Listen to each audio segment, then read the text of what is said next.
Students, how are you? Hope you all are fine. તો આજે આપણે ધોરણ 11ની અંદર ચેપ્ટર 10માં સમભાજનમાં જ આગળ ભણીશું. આપણે આપણા પ્રીવિયસ લેક્ચરમાં ભણી જ ગયા કે સમભાજન કે જેમાં સૌથી પહેલાં આપણે ભણ્યા કોષ કેન્દ્ર વિભાજન. સૌથી પહેલાં તો બીજી એક બાબત કહી દઉં કે આ જે સમભાજન છે તો સમભાજનને અન્ય સમસૂત્રી ભાજનના નામથી પણ ઓળખવામાં આવે છે.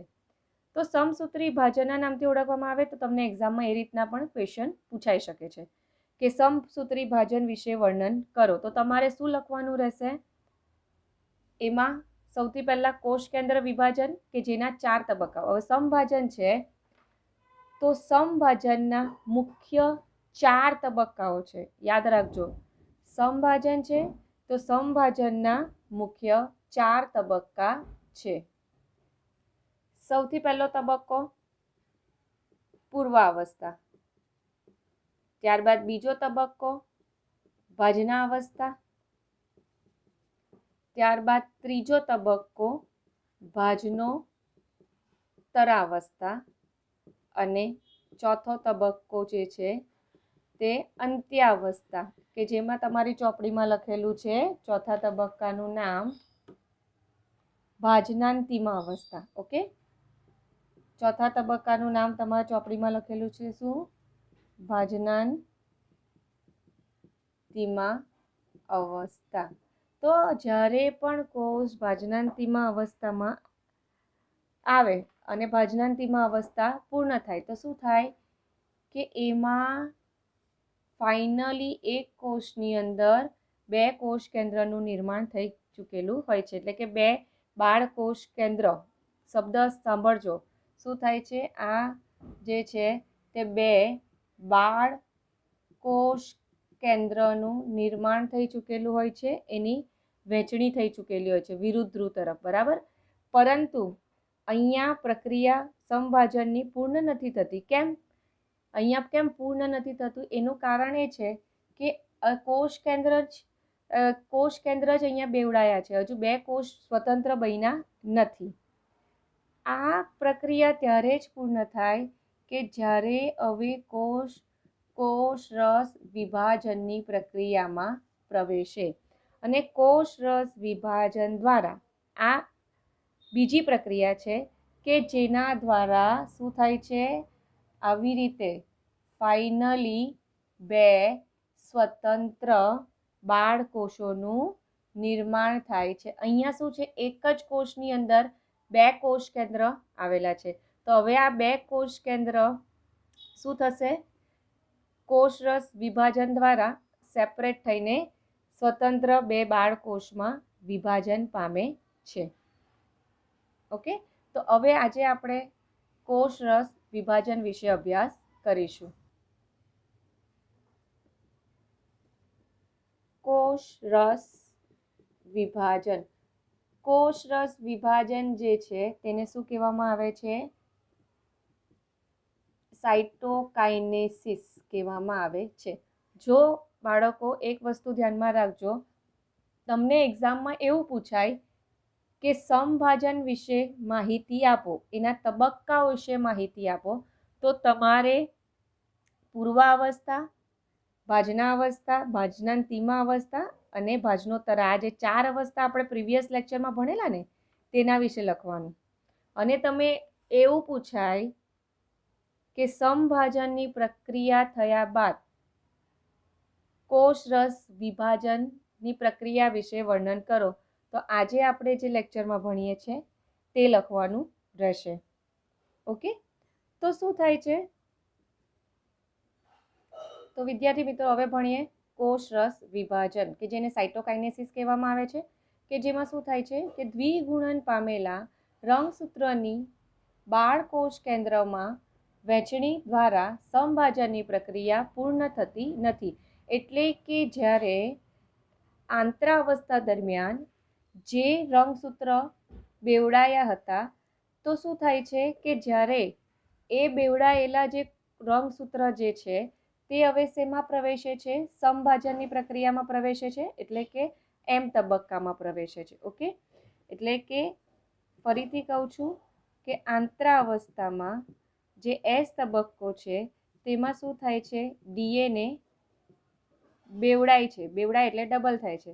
પછી કોષ આંતરાવસ્થા બાદ શેમાં પ્રવેશે છે, એમ તબક્કામાં પ્રવેશે છે, એટલે કે સમભાજનમાં પ્રવેશે છે.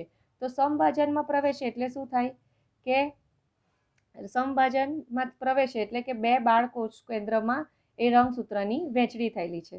એટલે કે અહીંયા જે બેવડાયેલા જે ડીએનએ છે તો એની આ રીતે સમભાજનની પ્રક્રિયામાં આવી રીતે રંગસૂત્રની વહેંચણી થાય છે. પણ આવી રીતે દ્વિગુણન પામેલા જે રંગસૂત્ર છે તો એ દ્વિગુણન પામેલા જે રંગસૂત્ર છે તો એ રંગસૂત્રની અહીંયા બાળકોષ કેન્દ્રમાં વહેંચણી થયા પછી પણ પ્રક્રિયા હજુ પૂર્ણ થતી નથી. હવે કોષ શું કરે છે, પોતાની જાતે જ કોષરસ વિભાજન તરીકે ઓળખાતી કોષ જે છે પોતાની જાતે જ કોષરસ વિભાજન તરીકે ઓળખાતી બીજી પ્રક્રિયા દ્વારા બે બાળકોષોમાં વિભાજન પામે છે. એટલે આવી રીતે સ્વતંત્ર બે બાળકોષનું નિર્માણ થાય છે અને ફાઇનલી અહીંયા કોષ વિભાજનની પ્રક્રિયા પૂર્ણ થાય છે. હવે આપણે વાત કરીએ ને તો કોષરસ વિભાજન છે તે પ્રાણી કોષ અને વનસ્પતિ કોષ બંનેમાં અલગ અલગ રીતે થાય છે. તો સૌથી પહેલાં આપણે સમજીએ કે કોષરસ વિભાજનની પ્રક્રિયા પ્રાણી કોષમાં કઈ રીતે થાય છે. તો હવે શું છે કે આપણે જાણીએ જ છે કે આવી રીતે બે કોષ કેન્દ્ર અલગ અલગ દિશામાં ગોઠવાઈ ગયા. તો હવે શું થશે કે પ્રાણી કોષ જે છે તેમાં શું આવેલું હોય છે, બહારની દિવાલ તરીકે કોષ રસ પટલ. ઓકે, કોષ રસને ઘેરતું પટલ કે જેને કોષ રસ પટલ કહેવામાં આવે છે. પ્રાણી કોષ કોષ દિવાલ ધરાવતું નથી, એ ફક્ત કોષ રસ પટલ ધરાવે છે. તો હવે કોષ રસ વિભાજનની પ્રક્રિયામાં આવી રીતે ખાંચનું નિર્માણ થાય છે. ઓકે, કોષરસ પટલ જે છે તો કોષરસ પટલમાં આવી રીતે ખાંચનું નિર્માણ થાય છે. ઓકે, આવી રીતે ખાંચનું નિર્માણ થાય છે. ઓકે, કે જેને ઉપસંકોચન કહેવામાં આવે છે. એટલે કે પ્રાણી કોષમાં વિભાજન છે તે કોષરસ પટલમાં આવી રીતે ઉપસંકોચન થાય છે. ઓકે, જેને ઉપસંકોચન દ્વારા આ ખાંચનું નિર્માણ થાય છે. અને હંમેશા યાદ રાખો, પ્રાણી કોષમાં આ જે ઉપસંકોચન થાય છે, ઉપસંકોચન જે થાય છે તે પરિઘથી કેન્દ્ર તરફ થાય છે. ઓકે, આ પરિઘ વિસ્તાર, ઓકે, આ પરિઘ વિસ્તાર. તો પરિઘ વિસ્તારથી જે ખાંચનું નિર્માણ થાય છે તે આવી રીતે કેન્દ્ર તરફ થાય છે, આવી રીતે. ઓકે, તો આ રીતે આ જે ખાંચ છે તે ધીરે ધીરે પરિઘથી કેન્દ્ર તરફ ઊંડી બને છે. ધીરે ધીરે આવી રીતે પરિઘથી કેન્દ્ર તરફ આ પરિઘ વિસ્તાર અને આ પરિઘ વિસ્તારથી આ રીતે કેન્દ્ર તરફ ઊંડી બને છે. અને ઊંડી બનીને ઓકે જ્યારે કેન્દ્રમાં એ બે ખાંચ શું થઈ જશે, ભેગી થશે. ઓકે, કેન્દ્રમાં આ જે ખાંચ છે તે અહીંયા ભેગી થઈ જશે, ભેગી થઈને એકબીજા સાથે જોડાય છે અને જોડાઈને ફાઇનલી શું થાય છે, બે કોષ સેપરેટ થાય છે. ફરીથી એકવાર કહું છું કે પ્રાણી કોષમાં શું થાય છે કે કોષરસ પટલનું ઉપસંકોચન થાય છે. ઉપસંકોચન ક્યાંથી શરૂઆત થાય છે, પરિઘ તરફથી. પરિઘ તરફથી એ ઉપસંકોચન આવી રીતે પરિઘ તરફથી એ ઉપસંકોચન સ્ટાર્ટ થાય છે. પરિણામે ખાંચનું નિર્માણ થાય છે અને એ ખાંચ જે છે તે પરિઘથી આવી રીતે સેન્ટર તરફ આગળ વધ્યા કરે છે. એટલે ફાઇનલી એ ખાંચ બંને શું થઈ જશે, જોડાઈ જશે અને જોડાઈને બે બાળકોષ જે છે તે છૂટા પડી જાય છે. તો આ રીતે પ્રાણી કોષમાં કોષરસ વિભાજનની પ્રક્રિયા થાય છે. વિદ્યાર્થી મિત્રો, આ નોટ્સ લખેલી છે જે તમારે બુકમાં ઉતારવાની રહેશે. આપણે પ્રાણી કોષમાં કોષરસ વિભાજન ભણી ગયા. તો હવે આપણે વાત કરીએ વનસ્પતિ કોષમાં કોષરસ વિભાજન કઈ રીતે થાય છે. તો વનસ્પતિ કોષમાં એક વિશિષ્ટ રચના જોવા મળે છે જેને કોષ દિવાલ કહેવામાં આવે છે.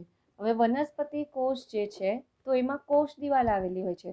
હવે કોષ દિવાલ આવેલી હોય ને પરિણામે અને કોષ દિવાલ કોઈ પણ દિવસ સંકોચન પામતી નથી.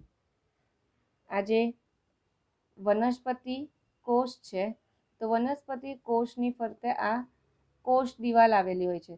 તો આ જે કોષ દિવાલ હોય ને તે ધ્યાનમાં રાખવા જેવી બાબત છે કે આ કોષ દિવાલ કોઈ પણ દિવસ સંકોચન પામતી નથી. તો હવે આ કોષ દિવાલ સંકોચન નહીં પામે તો વનસ્પતિ કોષમાં કોઈ પણ દિવસ બે કોષનું નિર્માણ ન થાય ને. આ પ્રોબ્લેમનું પણ સોલ્યુશન છે. તો એમાં શું થાય છે, કોષરસ વિભાજનની જે પ્રક્રિયા છે તે કેન્દ્રથી લઈને પરિઘ તરફ થાય છે. એટલે કે શું થશે કે આમાં જે કોષ દિવાલનું નિર્માણની જે પ્રક્રિયા છે ને તે કેવી રીતે થશે, અહીંયા કેન્દ્રથી શરૂ થઈને આ રીતે પરિઘ તરફ જાય છે.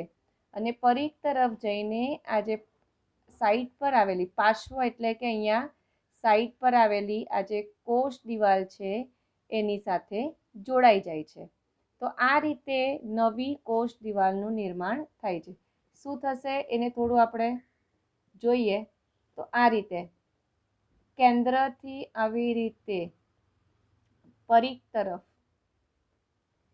ઓકે, પરિઘ તરફ નવી કોષ દિવાલનું નિર્માણ થાય છે જે અહીંયા પાર્શ્વ એટલે કે અહીંયા સાઈડ પર ઓલરેડી જે પ્રેઝન્ટ છે એ કોષ દિવાલ સાથે જોડાઈ જાય છે.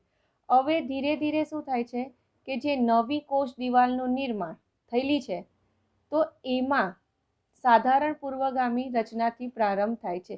એટલે કે એમાં આને શું કહેવાશે કે આ સાધારણ રચનાથી સ્ટાર્ટ થાય છે કે જેને કોષ પટ્ટી કહેવામાં આવે છે. ઓકે, અહીંયા કોષ પટ્ટીનું નિર્માણ થાય છે અને આ જે કોષ પટ્ટી છે, ઓકે, આ જે નવી નિર્માણ પામેલી જે કોષ દિવાલ છે તેમાં આ કોષ પટ્ટીનું નિર્માણ થાય છે.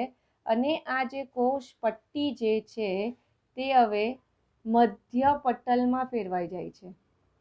ઓકે, કોષ પટ્ટી જે છે તે હવે શેમાં ફેરવાઈ જાય છે, મધ્ય પટલમાં ફેરવાઈ જાય છે. કહેવાનો મતલબ એટલો જ છે કે આ જે નવી નિર્માણ પામેલી જે રચના છે ને તો આ નવી નિર્માણ પામેલી રચનાને કોષ પટ્ટી કહેવામાં આવે છે. અને ધીરે ધીરે આ કોષ પટ્ટી મધ્ય પટલમાં ફેરવાય છે. મધ્ય પટલમાં ફેરવાય પરિણામે શું થશે, બે કોષ દિવાલ સેપરેટ થઈ જશે અને સેપરેટ થઈને બે નવા કોષોનું નિર્માણ થાય છે. ઓકે, તો અહીંયા ડિફરન્સ શું છે કે પ્રાણી કોષમાં શું થાય, કોષરસ પટલનું આવી રીતે ઉપસંકોચન થાય છે અને ઉપસંકોચન થાય છે તે ક્યાંથી થાય છે, પરિઘથી કેન્દ્ર તરફ. ઉપસંકોચન કઈ દિશા તરફ થાય છે, પરિઘથી કેન્દ્ર તરફ. જ્યારે વનસ્પતિ કોષમાં શું થાય છે, કેન્દ્રથી પરિઘ તરફ થાય છે વિભાજનની પ્રક્રિયા. ત્યારબાદ અહીંયા પ્રાણી કોષમાં શું થાય છે કે આ ખાંચ છે એ પરિઘથી કેન્દ્ર તરફ આવીને શું થઈ જશે, એકબીજા સાથે જોડાય છે અને જોડાઈ ગયા બાદ બંને પટલ એકબીજાથી છૂટા પડીને બે નવા કોષનું નિર્માણ કરે છે. વનસ્પતિ કોષની વાત કરીએ તો નવા કોષો જે છે એટલે કોષ દિવાલનું નિર્માણ કેન્દ્રના ભાગથી સ્ટાર્ટ થાય છે, બરાબર. તો આ કેન્દ્રના ભાગ પર એક રચનાનું નિર્માણ થાય છે. તો એ રચનાને શું થાય છે, કોષ પટ્ટી કહેવામાં આવે છે. કોષ પટ્ટી શેમાં પરિણમે છે, તો એ મધ્ય પટલમાં પરિણમે છે અને મધ્ય પટલમાં રૂપાંતરિત થયા બાદ શું થાય છે, બે કોષ દિવાલને સેપરેટ કરે છે અને સેપરેટ કર્યા બાદ નવા બે બાળ કોષનું નિર્માણ થાય છે. તો આ રીતે પ્રાણીકોષ અને વનસ્પતિ કોષમાં કોષરસ વિભાજનની પ્રક્રિયા પૂર્ણ થાય છે. હવે આગળ જોઈએ તો કોષરસ વિભાજન સમયે કોષીય અંગિકાઓ જેવી કે કણાભસૂત્ર અને રંજક કણોનું પણ બંને બાળકોષમાં સમાન વિતરણ એટલે કે વહેંચણી થાય છે. એટલે કે એવું નથી થતું કે ભાઈ એકલું રંગસૂત્રની જ વહેંચણી થાય છે, પછી આવી રીતે બે કોષો જ સેપરેટ પડે છે. એમાં રહેલી જે અંગિકાઓ છે એ પણ બંને કોષોમાં સરખા જ વેચાય છે. જેમ કે કણાભસૂત્ર અને રંજક કણ જેવી જે અંગિકાઓ આવેલી છે તેનું પણ વિતરણ બંને કોષોમાં સરખું જ થાય છે. એટલે કે આમાં પણ ઈઆર સરખા હશે, આમાં પણ ઈઆર સરખા હોય, કણાભસૂત્ર પણ સરખા હોય અને રંજક કણ પણ સરખા જોવા મળે છે. તો તમારે આટલી નોટ્સે આટલા પોઈન્ટ જે છે તે તમારી બુકમાં લખવાના રહેશે. કોષરસ વિભાજનનો આ છેલ્લો મુદ્દો કે કેટલાક સજીવોમાં કોષ કેન્દ્ર વિભાજન પછી કોષરસ વિભાજન નહીં થતું. એટલે કે શું થાય કે આવી રીતે આ એક કોષ છે કે જેની અંદર આવી રીતે કોષ કેન્દ્રનું તો સર્જન થાય છે, પણ આ જે કોષ છે તે કોષરસ વિભાજનની પ્રક્રિયામાં જતું નથી. પરિણામે શું થાય કે આ કોષ પાછું કોષ કેન્દ્ર વિભાજનની પ્રક્રિયા દ્વારા બે કોષ કેન્દ્રનું નિર્માણ કરે. આ કોષ કેન્દ્ર જે છે તે પાછું કોષ કેન્દ્ર વિભાજનની પ્રક્રિયા દ્વારા બે કોષ કેન્દ્રનું નિર્માણ કરે. તો આ રીતે 1માંથી 2, 2માંથી 4, 4માંથી 8 એવી રીતે એક જ કોષની અંદર આવી રીતે ઘણા બધા કોષ કેન્દ્રનું સર્જન થાય છે. તો આ રીતે એક જ કોષ કે જે ઘણા બધા કોષ કેન્દ્ર ધરાવે છે, તો આવા કોષને બહુકોષ કેન્દ્ર કહેવામાં આવે છે, કે જેને ઇંગ્લિશમાં સિન્કિયમ કહેવામાં આવે છે. તો આવું બહુકોષ કેન્દ્રી કોષ કેમાં જોવા મળે છે? તો નારિયેળનું પાણી. ઓકે, આપણે જે નારિયેળનું પાણી પીએ ને, તો એ પાણી કે જેમાં આવી સ્થિતિ જોવા મળે છે, કે જેમાં એક જ કોષની અંદર ઘણા બધા કોષ કેન્દ્ર આવેલા હોય છે, કે જેને ભ્રૂણપોષ પણ કહેવામાં આવે છે. હવે આના વિશે આપણે બીજા ચેપ્ટરમાં ભણીશું કે ભ્રૂણપોષ કોને કહેવાય. હમણાં ફક્ત તમે નામ યાદ રાખો કે નારિયેળનો પ્રવાહી ભ્રૂણપોષ કે જેમાં આવી બહુકોષ કેન્દ્રી સ્થિતિ જોવા મળે છે. બહુકોષ કેન્દ્રી સ્થિતિ એટલે કે એક જ કોષની અંદર ઘણા બધા કોષ કેન્દ્ર જોવા મળે છે. એમાં કઈ પ્રક્રિયા નથી થતી? તો એમાં કોષરસ વિભાજનની પ્રક્રિયા થતી નથી. પરિણામે એક જ કોષની અંદર ઘણા બધા કોષ કેન્દ્રનું નિર્માણ થાય છે. ત્યારબાદ હવે આપણે જોઈશું સમભાજનનો સૌથી છેલ્લો ટોપિક કે સમભાજનનું મહત્વ. ચાલો તો વિદ્યાર્થી મિત્રો, હવે આપણે સમભાજનનું મહત્વ સમજીએ. તો એકચ્યુઅલી સમભાજનનું શું મહત્વ છે? આ સમભાજનની જે પ્રક્રિયા થાય છે તો કશે ને કશે તો ઉપયોગી હશે ને, તો થતી હોય. અધરવાઇઝ એ પ્રક્રિયાનું કામ શું કે જે આપણા માટે ઉપયોગી ન હોય. તો એના વિશે આપણે જોઈએ. પહેલો મુદ્દો છે મહત્વનો કે સમભાજન માત્ર દ્વિકોષીય કોષો પૂરતું જ મર્યાદિત છે. દ્વિકોષીય કોષો એટલે યાદ રાખવાનું કે જેમાં રંગસૂત્ર જોડમાં આવેલા હોય. જેમાં રંગસૂત્ર જોડમાં આવેલા હોય તો એવા પ્રકારના કોષોને દ્વિકોષીય કોષો કહેવામાં આવે છે. જેમ કે આપણને ખબર છે, આપણું એક્ઝામ્પલ આપું તો આપણામાં 46 રંગસૂત્રની સંખ્યા છે. તો હવે એને જોડમાં ફેરવીએ તો શું થાય? 2n = 23. તો આપણામાં આવી રીતે 23 જોડ રંગસૂત્ર આવેલા હોય છે. ઓકે, તો ઓલમોસ્ટ સમભાજનની પ્રક્રિયા જે દ્વિકોષીય કોષો છે તેના પૂરતું જ મર્યાદિત છે. એટલે કે જેમાં રંગસૂત્રની સંખ્યા કેવી હોય છે? જોડમાં આવેલી હોય. તેમાં ખાસ કરીને સમભાજન જોવા મળે છે. પણ બાયોલોજી સબ્જેક્ટ છે એટલે હંમેશા યાદ રાખવાનું કે જેમાં અપવાદ જોવા મળે જ. તો શું અપવાદ જોવા મળે છે? કે કેટલીક નિમ્ન કક્ષાની વનસ્પતિઓ છે અને કેટલાક વસાહતી કીટકો છે કે જે કેવા હોય છે? એકકીય હોય છે. એકકીય એટલે કે એન એટલે કે જેમાં રંગસૂત્ર જોડમાં આવેલા નથી. તો ઘણીવાર એવા કોષો પણ સમભાજન દ્વારા વિભાજન પામે છે. આ વસ્તુ ધ્યાનમાં રાખવાની. દ્વિકીય કોષો એટલે કે રંગસૂત્ર જોડમાં આવેલા હોય, અને જે રંગસૂત્ર જોડમાં ન આવે એટલે કે એન હોય તો એને એકકીય કોષ કહેવામાં આવે છે. અને જેમાં આવી રીતે 2n હોય એટલે કે રંગસૂત્ર જોડમાં આવેલા છે તો એને દ્વિકીય કોષ કહેવામાં આવે છે. ઓકે, તો આ તમારે 1 માર્કના ક્વેશ્ચન માટે યાદ રાખવાનું કે કયા એક કોષીય કોષ કે જેમાં સમભાજન જોવા મળે છે.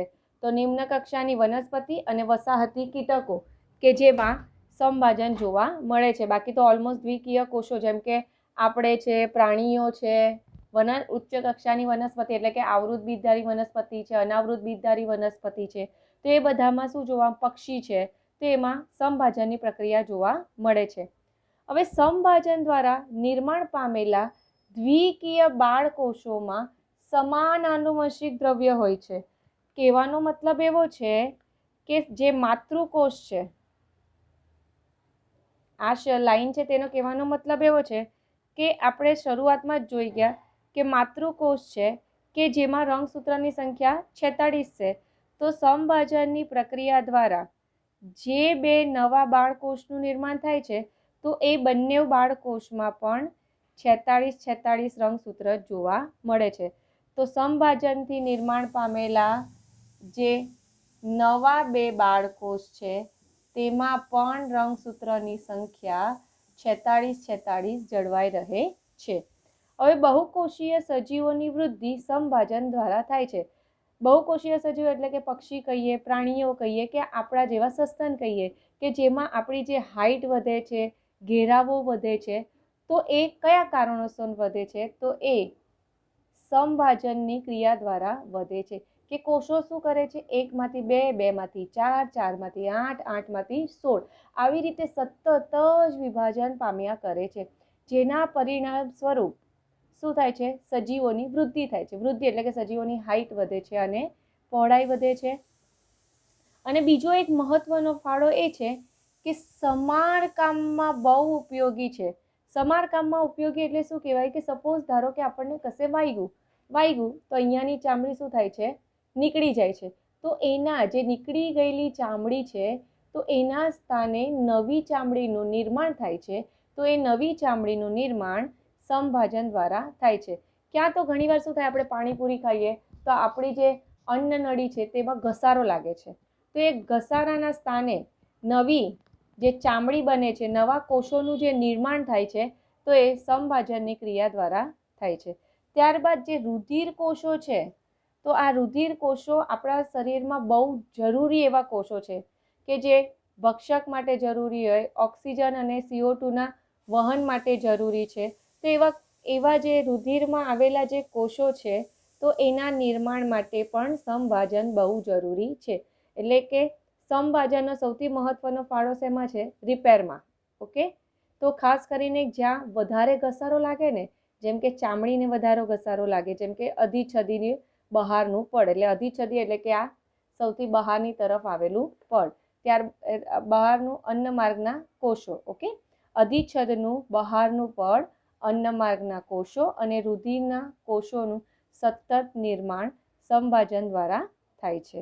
હવે વનસ્પતિની વાત કરીએ. આ આપણે શેની વાત કરી? પ્રાણીઓની વાત કરી. તો વનસ્પતિ પણ વૃદ્ધિ તો કરે જ છે ને. વનસ્પતિ જે હોય તો બીજમાંથી અંકુરણ પામે છે. અંકુરણ પામ્યા બાદ પ્રકારની હાઇટ વધે છે, પ્રકારનો ઘેરાવો વધે છે. તો એ ઘેરાવો કેમ વધે છે? હાઇટ કેમ વધે છે? એનું કારણ શું છે? સમભાજન.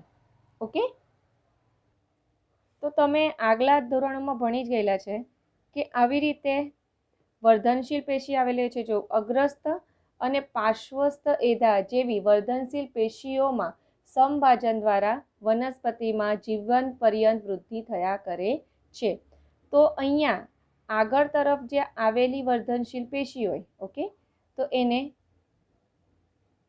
અગ્રસ્ત વર્ધનશીલ પેશી કહેવાય છે. અને અહીંયા સાઈડ પર આવેલી જે પેશી હોય તો એને પાર્શ્વસ્થ વર્ધનશીલ પેશી કહેવામાં આવે છે.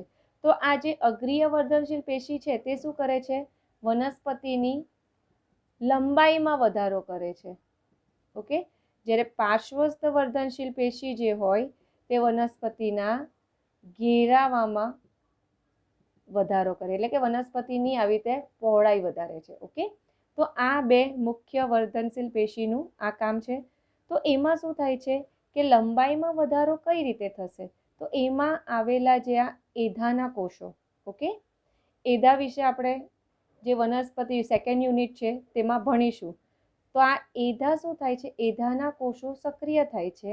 પરિણામે શું થાય છે? એધાના કોષો એકમાંથી બે, બેમાંથી ચાર, એવી રીતે સતત નવા કોષોનું નિર્માણ કરે છે અને નવા કોષોના નિર્માણ દ્વારા વનસ્પતિની હાઇટ વધે છે. એવી રીતે જ આ પાર્શ્વસ્થ વર્ધનશીલ પેશીમાં આવેલા જે એધાના કોષો છે એ શું કરે છે? સતત આવી રીતે કોષોની સંખ્યા વધારે છે અને વધારીને શું થાય છે? પ્રકાંડની ઘેરાઈમાં વધારો કરે છે. હવે અહીંયા એક લાઈન આપેલી છે કે વનસ્પતિમાં જીવન પર્યંત વૃદ્ધિ થાય છે. જીવન પર્યંત વૃદ્ધિ થાય એટલે શું થાય? કે આપણે વનસ્પતિ ઝાડ સ્વરૂપે બી ફેરવાઈ જાય છે, રૂપાંતર થાય છે ને. નાણાકતા તરુણ છોડમાંથી ઝાડ બને છે. તો આપણે શું થાય છે? ડાળખી તોડે છે. તો ઘણીવાર આપણે ડાળખી તોડીએ, ફૂલ તોડીએ, પર્ણ તોડીએ, તો એ જગ્યાએ એવું થોડી થાય છે કે ત્યાં નવી ડાળખીનું નિર્માણ ન થાય. તો જે જગ્યા પરથી આપણે ડાળખી તોડેલી હોય ને તે જ જગ્યાએ પાછી નવી ડાળખીનું નિર્માણ થાય છે. એટલે એવું કહેવાય છે કે વનસ્પતિમાં જીવન પર્યંત વૃદ્ધિ થયા કરે છે. હવે ઘણીવાર શું થાય છે કે કોષીય વૃદ્ધિના પરિણામ સ્વરૂપ શું થશે? કોષ કેન્દ્ર અને કોષ રસનું વચ્ચે સંતુલિત જળવાઈ રહેતું નથી. એટલે કે કોષો જે વૃદ્ધિ કરે ને તો એના પરિણામ સ્વરૂપ ઘણીવાર શું થાય કે કોષ કેન્દ્ર અને કોષ રસ જે છે તો એની વહેંચણી પ્રોપર થતી નથી. એની વહેંચણી પ્રોપર થાય એટલે કે કોષ કેન્દ્ર અને કોષ રસ એનું પ્રમાણ સરખું જળવાઈ રહે એની માટે જ આ કોષ વિભાજનની પ્રક્રિયા થાય છે. ફરીવાર આ લાઈન સમજાવું છું કે કોષીય વૃદ્ધિના પરિણામ સ્વરૂપ કોષ કેન્દ્ર અને કોષ રસની વચ્ચે અસંતુલિત થઈ જાય છે. કોષ જેથી કરીને કોષ વિભાજન પામી, કોષ જે છે તે વિભાજન પામી કોષ કેન્દ્ર અને કોષ રસ પ્રમાણને જાળવી રાખે છે. એટલે શું થાય કે કોષીય વૃદ્ધિ થાય તો એના પરિણામ સ્વરૂપ શું થાય કે ઘણીવાર કોષ કેન્દ્ર અને કોષ રસની વચ્ચે સંતુલન જળવાતું નથી. પરંતુ આ જે કોષ વિભાજનની પ્રક્રિયા થાય તો એના પરિણામ સ્વરૂપ કોષમાં કોષ કેન્દ્ર અને કોષ રસનું જે પ્રમાણ છે તે પ્રોપર એનો રેશિયો છે તો જળવાઈ રહે છે. તો અહીંયા આપણો સમભાજનનો ટોપિક પૂરો થાય છે.